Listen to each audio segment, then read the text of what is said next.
just to level set what we see as the current landscape, the field is crowded. There are a lot of outpatient labs in the United States, and they continue to grow, as I mentioned, as we wind out of COVID, and a lot of these labs are getting into more and more services. And all these labs desire payer contracts. So the best way to read this slide, by the way, is go left to right. These chevrons or bullets are intended to go left to right.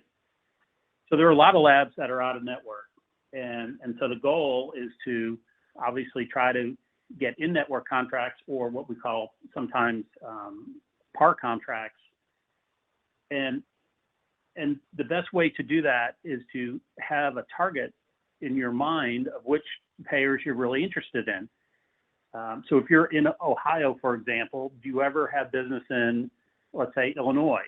Or maybe you have a foothold in Texas, or you want to establish a beachfront in Arizona, or whatever your plans might be. Identifying your primary markets and your secondary markets is key. There's a lot of out-of-network lab expense. On the payer side, it's probably about 20%. But on the lab side, it's much larger. These out-of-network labs are a bit thorny for patients because of the out-of-pocket liability, the deductibles that we all know about from the ACA, but even the non-ACA plans have high front-end deductibles.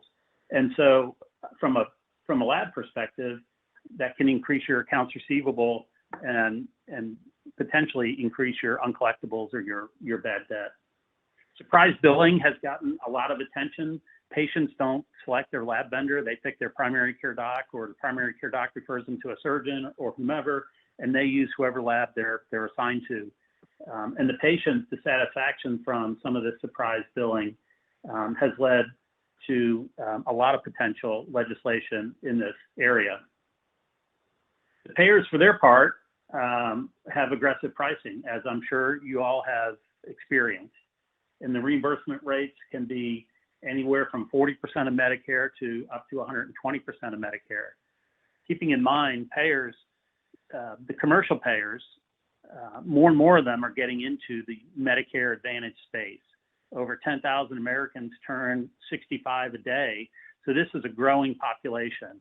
So the commercial payers want to have their HMO networks and their PPO networks, but they're also standing up Medicare Advantage products, or if they already have Medicare Advantage products, they're expanding them. Maybe they just started with HMO and now they're going to do PPO.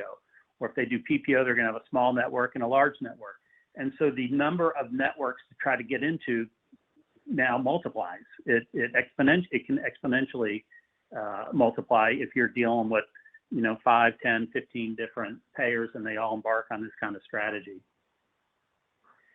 As someone, there was a question that came up early in the Q&A. Some payers have closed networks, and we definitely see that. There are some pockets where there are closed networks, but what we try to do is two things. We try to drill down into what does it mean by closed, because like I was just saying, payers have multiple networks. At Blue Cross of Kansas City, I had 9, and it was growing. So HMO was only one network, but there were 8 others or 9 others. So we try to define with our clients which networks they're talking about are closed, or when we find out, we can try to work through some key strategies with the lab. If you have unique tests, that's that go-to-market strategy. We can help with slide decks and help position your lab in the best light to be viewed differently by a payer and get you in that network.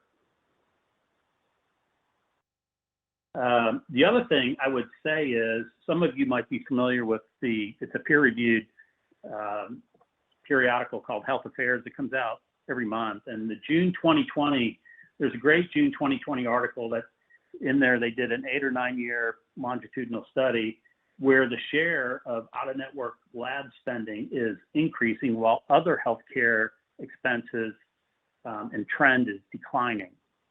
So what does that tell you? I mean, so the competition on the out-of-network to get in-network is increasing. More and more services are being done. We know that we have an aging population, and the population needs services, and so lab lab is one of those key services that, I mean, outside of pharmacy, it's the most used healthcare service that a member uses under their benefit plan, under their health insurance. So lab is super critical, and it continues to grow on the in-network side, but the expense on the out-of-network side continues to grow too. And so we can help address that.